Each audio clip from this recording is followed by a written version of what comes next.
we take a look at Omar Minaya's tenure as GM of the Mets. Some good moves, some bad moves. Let's start with the good. Plenty of them, by the way. Number 5, the Carlos Delgado trade I like for Mike Jacobs. It's paid dividends for him. Number 4, trading for John Maine. Not only did you get rid of Chris Benson, and his injuries, by the way, hadn't played since 2006, but you picked up John Maine, and you picked up Jorge Julio, who you ended up getting El Duque for, basically, later on. That was a great deal. Ali Perez. You lose Nady, and that hurts. So I was sort of... but he had to do that. He had to. I know. He had to do it. And Perez was just a throw-in. That was for Roberto Hernandez. That wasn't even really for Perez. He was a throw-in. Right, yeah.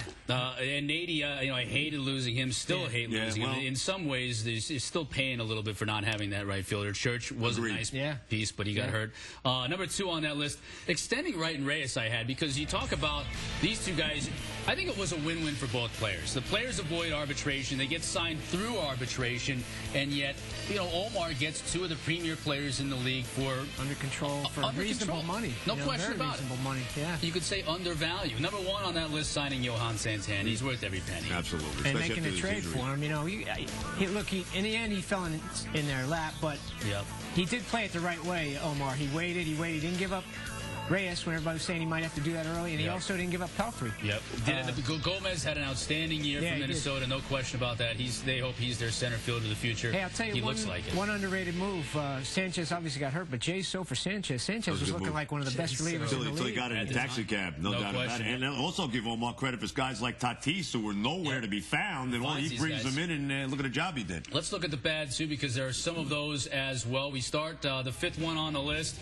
Picking up El Duque, 147 innings pitched in 07, and they signed him to a 2-year, $12 million deal. He still got the boot on his leg? I mean, the bunion. This is like the epic bunion. Nobody was giving him more than 1 year. Number 4, I have, and the news of the day pretty much makes this one.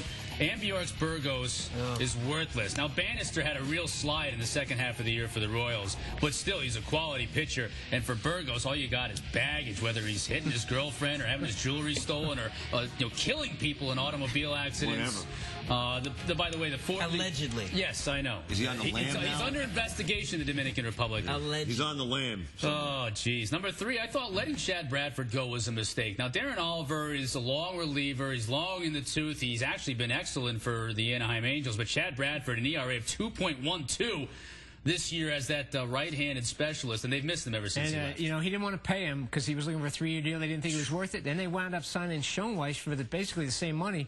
I'd rather have Bradford than Schoenweis. Bradford has been outstanding. Picking up Moises Alou as well. 49 at-bats this year for Moises Alou.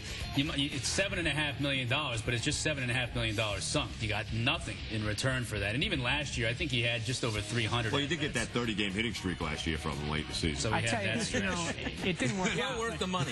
I think it was worth the gamble, though, with him for 1 more year, because I think he was their best clutch hitter. I think he would have made a huge difference in that team. He would have if he would have stayed healthy. But you got to know he's not going to stay healthy. Well, yeah. You hope you get him for a couple months. Number 1 on the list, what a disaster.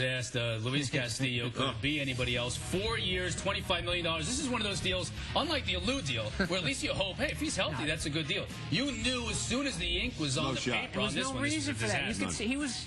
He was getting double surgery on both of his knees, and he couldn't run last year. So, I mean, you knew he was going to have Why do you think he's back. doing this, where he overpays for these guys? He gets in this mode where he thinks he's got to do it to get a guy, and he's overplayed himself on the market. He did, even with Wagner. He didn't have to give Wagner that the agent running up the price for these guys? No, I think it's Omar sometimes running scared of losing a guy. Is part of this, too, that he was tight Castillo with Johan in Minnesota, and maybe there was something to that as well? I think they were sold. They believed in Castillo. Omar believed in Castillo.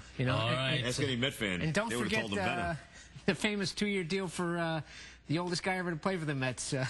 I'm Julio Franco? Julio Franco. Oh, Julio Franco. 2-year deal. But he was used in the locker room, though. Don't forget that. Stop.